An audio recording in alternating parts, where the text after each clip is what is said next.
सौतेली बहनें। रंगापुर नाम के गांव में शालिनी नाम की एक औरत रहा करती थी। उसे दो बेटियां थी। एक का नाम था शिवानी और दूसरी का सुहानी।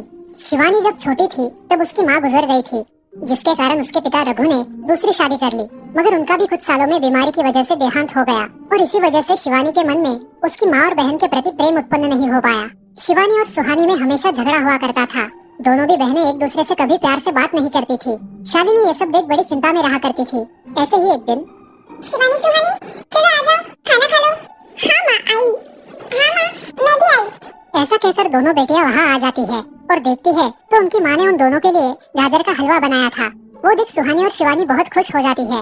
माँ तुमने ये हलवा मेरे लिए बनाया है, मुझे बहुत पसंद है। मुझे पता है कि मेरी दोनों बेटियों को हलवा कितना पसंद है, इसीलिए तो मैंने तुम दोनों के लिए हलवा बनाया है। और मेरे लिए माँ? अरे हाँ बेटी, मैंने तुम्हारे लिए भी बनाया है। चलो अब जल्दी से खा लो, तुम दोनों को कॉलेज भी तो जाना है ना। जी माँ मैं ये कटोरी ले लूँ, मुझे जल्दी पहुँचना है कॉलेज में। हाँ ले लो। और सुहानी तुम ये वाली कटोरी ले लो। जी माँ। दोनों भी हलवा खाती है और एक दूसरे की ओर बहुत गुस्से से देखकर वहाँ से चली जाती है। वो दोनों भी कॉलेज में एक साथ पढ़ा करती थी। फर्क सिर्फ इतना था कि शिवानी 3rd ईयर में थी और सुहानी 1st ईयर में।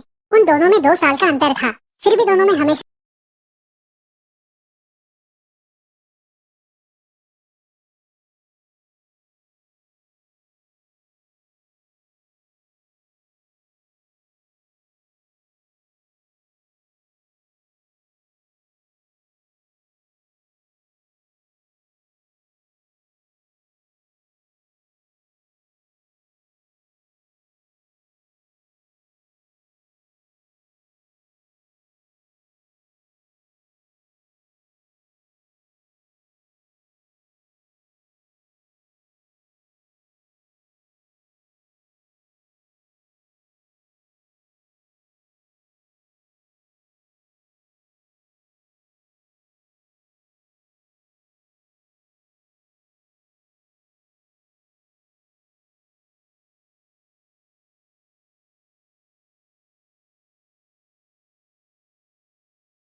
कल तुम दोनों को निकलना है।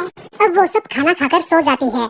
अगले ही दिन सुबह उठकर वो दोनों भी अपने अपने बस में बैठकर ट्रिप के लिए निकल जाती है और इधर शालिनी अपने काम में व्यस्त हो जाती है। ऐसे ही कुछ देर बाद शालिनी को शिवानी का फोन आता है। माँ हम दोनों यहाँ ट्रिप की जगह पहुँच गए हैं। अच्छा बेटी तुम दोनों ठीक हो ना? हाँ माँ मैं रखती हूँ, हमें यहाँ अलग अलग स्पॉट देखने जाना है। ठीक है और जब वक्त मिले तो फोन कर देना। हाँ माँ अपना और सुहानी का ख्याल रखना। हाँ माँ। फोन रखने के बाद शिवानी और उसके क्लास के सारे दोस्त वहाँ की एक जगह देखने जाते हैं। सुहानी भी उसके क्लास के साथ एक दूसरी जगह देखने निकल जाती है। सारे बच्चे एक साथ घूमकर वापस आते हैं। शिवानी सुहानी को ढूंढती है मगर सुहानी उसे कहीं दिखाई नहीं देती, इसलिए शिवानी को बड़ी चिंता होने लगती है। अरे ये सुहानी कहाँ रह गई? इसका तो कुछ भी पता नहीं, कहाँ ढूंढूं इसे? तभी शिवानी को सुहानी दिखाई देती है और उसके जान में जान आ जाती है।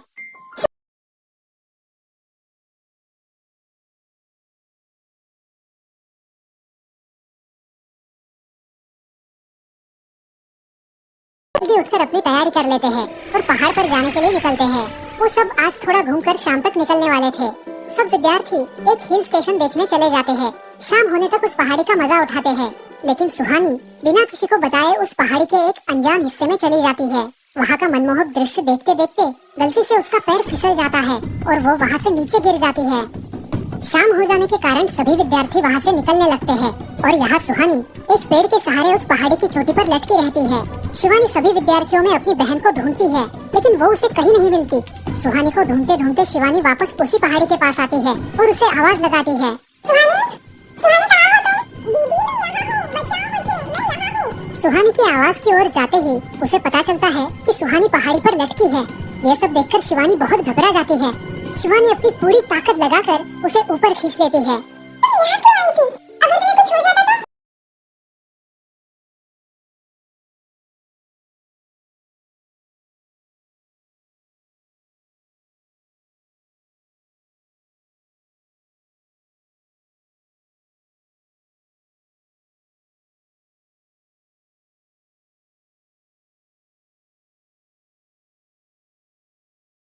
हाथ पे बांध देती है और अब वो दोनों बस के पास चले जाते हैं। क्या हुआ है शिवानी? हाथ से खून बह रहा है तुम्हारे? कुछ नहीं सर, मैं वहाँ पे गिर गई थी, अब मैं ठीक टीचर और सारे छात्र गाड़ी में बैठकर घर जाने के लिए निकलते हैं। घर आने के बाद शिवानी सारी हकीकत अपनी माँ को बताती है और वो सब सुनकर माँ दोनों को गले लगाकर रोने लगती है। तुम दोनों एक दूसरे के साथ होते हो, इसलिए मुझे कोई टेंशन नहीं रहता, मगर मेरी बच्चियों, खुद का भी ख्याल रखा करो। उस दिन के बाद दोनों सौतेली बहनों ने अपने बीच की सब नोकझोंक बंद कर दी और हंसी खुशी सगी बहनों की तरह रहने लगी। दोस्तों, इस कहानी से हमें ये सीख मिलती है कि हम सबको एक दूसरे के प्रति द्वेष की भावनाएं छोड़कर प्यार से रहना चाहिए। चंदनपुर नाम के गांव में चंपा नाम की एक औरत रहती थी। पति, 2 बच्चे और एक बेटी, ऐसा उनका पूरा परिवार था। उसका पति श्रीधर पोस्ट ऑफिस में जॉब करता था। उसके कमाई से ही घर चलता था। चंपा ने अपने घर के सामने एक छोटी सी दुकान खोल के रखी थी। उससे उसे जो भी मुनाफा होता वो अपनी बेटी की शादी के लिए जमा करके रखती। ऐसे ही बहुत दिन बीत जाते हैं। अब बच्चे भी बड़े हो जाते हैं। बड़ा बेटा अशोक डॉक्टर और छोटा बेटा रवि वकील बन जाता है और दोनों अपनी ट्रेनिंग पूरी करने लगते हैं। एक दिन उनकी बहन ज्योति के लिए एक अच्छा रिश्ता आता है और ज्योति की शादी पड़ोस के गांव के सरपंच जी के बेटे से हो जाती है। ज्योति बहुत ही कामचोर और गुस्सा करने वाली होती है। इसी कारण उसके ससुराल से उसे निकाल दिया जाता है। वो अपने पति को लेकर अपने मायके रहने आती है। अब चंपा का जमाई दुकान चलाता है और चंपा और ज्योति आराम से वहाँ रहती है। अरे ज्योति, जरा अपने कामचोर पति को कुछ काम करना क्यों नहीं सिखाती हो? कुछ काम का नहीं है वो। अरे हाँ माँ, उनके पिताजी ने तो उन्हें ही घर से निकाल दिया और हमारे माथे मर दिया। जाने दो, पति है। माँ और बेटी इसी तरह तानेबाजी करती रहती। अब बड़े बेटे अशोक की शादी उन्हीं के गांव के एक लड़की से करा दी गई, लेकिन उस लड़की से भी चंपा बहुत काम करवाती और वो बेचारी सासू माँ का आदर करके सब काम चुपचाप करती थी। एक दिन वो काम करके थक गई और एक जगह पर बैठ गई। कामचोर कमला, इतना सारा काम पड़ा है घर में, क्या वो तुम्हारा बाप आके करेगा? चलो काम कर। हाँ माँ जी, करती हूँ। ऐसा कह के कमला अपने काम पर लग जाती है और सारा काम खत्म कर देती है।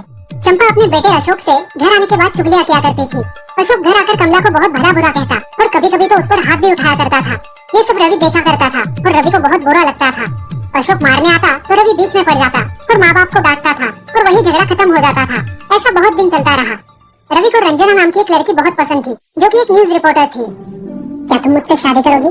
मुझे तुम बहुत पसंद हो। हाँ, मगर रवि, तुम्हारे घर में तुम्हारी माँ का बर्ताव मुझे बिल्कुल पसंद नहीं है, इसीलिए पहले तुम इसका कोई हल निकालो। अरे रंजना, मैं हूँ ना तुम्हारे साथ, तुम्हें टेंशन की क्या बात है? मगर रवि, तुम भी अगर मुझे मारने पीटने लगे तो मैं तुम्हें कोर्ट में खींचूंगी। अरे हाँ बिल्कुल, वो तो तुम्हारा अधिकार है। अगले दिन रवि अपने घर में रंजना के बारे में बताता है। रवि की माँ चंपा उसे साफ मना कर देती है। रवि, तुम्हें कुछ समझ आता है या नहीं? अपनी बिरादरी की लड़की से शादी करो बेटा। इस घर में ये आखिरी शादी है और मेरे भी कुछ अरमान है बेटा। अच्छा, कुछ कहते क्यों नहीं? हाँ बेटा, तुम्हारी माँ सही कह रही है, तुम इसकी बात मान जाओ बेटा। नहीं पापा, मैं शादी करूंगा तो सिर्फ रंजना से, वरना मैं शादी नहीं करूंगा। सब चुप हो जाते हैं। अगले दिन रवि मंदिर से शादी करके घर आता है। सब अचरज से रवि की ओर देखते हैं और चुपचाप अपने कमरे में चले जाते हैं। कमला उन दोनों का स्वागत करती है और वो दोनों अपने कमरे में जाते हैं। कैसे लगा मेरा घर? अच्छा है, मगर सब मिलजुल के रहे तो और भी अच्छा होगा। रंजना, तुम्हें मेरी माँ को सबक सिखाना होगा, तभी घर के सारे सदस्य ठीक हो जाएंगे। ठीक है रवि, जैसा तुम चाहो। अगले दिन रंजना अपने घर के मंदिर में पूजा करने जाती है। तभी रुको, मेरे भगवान के मंदिर में तुम मत आओ, जाओ यहाँ से। ये कहकर सास रंजना को वहाँ से भगा देती है और घर के किसी भी काम को करने से मना कर देती है। तब क्या माँ जी, आज से मैं इस घर की बहू हूँ। इस घर पे मेरा भी उतना ही अधिकार है जितना कि आपका। क्या बोल क्या रही हो? निकल जाओ मेरे घर से। खबरदार अगर हाथ भी लगाया तो। पता है ना, मैं न्यूज रिपोर्टर हूँ। रातों रात खबर छाप दूंगी और कोर्ट के चक्कर लगेंगे वो अलग। समझिए आप? सास चुपचाप देखने लगी और उसकी बेटी और ससुर भी देखते ही रह गए। रंजना ने कमला से कहा, दीदी, मुझे आपसे काम है, आप मेरे कमरे में आइए। और हाँ, आज से खाना ज्योति दीदी आप बनाएंगी। अरे माँ, तुम कुछ बोल क्यों नहीं रही हो? ये मुझे काम करने को बोल रही है। अच्छा सुनते हो? चलो मेरी मदद करो। हाँ आता हूँ। ज्योति किचन का काम करने चली गई और सास बाहर का काम करने लगी। रंजना कमला को लेकर अपने कमरे में गई और उससे कहा, कमला दीदी, आप कुछ कहती क्यों नहीं? आप चुपचाप सह लेती हो, उसका ये नतीजा है। आप देखो दीदी कैसे काम कर रही है। आप कुछ काम करती थी क्या शादी के पहले? नहीं रंजना, मगर अब घर से ही अपना खुद का कुछ व्यवसाय शुरू करने का सोच रही हूँ। बहुत अच्छी दीदी, अब आप किसी से मत डरिए, हम हैं आपके साथ। सच में किसी के साथ होने का कितना महत्व होता है। अब उसकी सासू माँ ही घर के सारे काम करने लगी थी और ज्योति को काम करवाने की वजह से ज्योति भी अपने ससुराल जाने की सोच रही थी। अजी, यहाँ तो काम वाली से भी ज्यादा बुरी हालत हमारी हो गई है। चलो हम हमारे घर चलते हैं, सब है हमारे यहाँ। अरे रे, आप कहाँ चली? अभी भी काम बाकी है। ज्योति का पति रंजना से धन्यवाद कहता है और ज्योति को लेकर अपने घर चला जाता है। तब सासू माँ एक दिन पूरा काम करके इतना थक जाती है कि उसके बदन में बहुत दर्द होने लगता है। तब दोनों बहू सास के पास चली आती है और एक बहू सास के पैर दबाती है तो दूसरी बहू सर दबाती है। सासू माँ उठकर रोने लगती है। मुझे माफ कर दो मेरी बेटियों, अब से कभी ये गलती नहीं होगी। सास को उसके किए पर पछतावा होता है और ये देखकर घर के सभी सदस्य बहुत खुश हो जाते हैं। रवि और रंजना भी बहुत खुश होते हैं। वाह बहू, जो आज तक नहीं हुआ वो तुमने करके दिखाया। बहू हो तो ऐसी। रंजना अपने बर्ताव के बदले माफी मांगती है और अब सब लोग खुशी खुशी रहने लगते हैं। तो दोस्तों, इस कहानी से हमें ये सीख मिलती है कि हम सब मिलकर परिवार बनता है और हम सब परिवार का महत्वपूर्ण अंग होते हैं। परिवार के काम मिल बांट कर करना ये हमारी वैयक्तिक जिम्मेदारी है।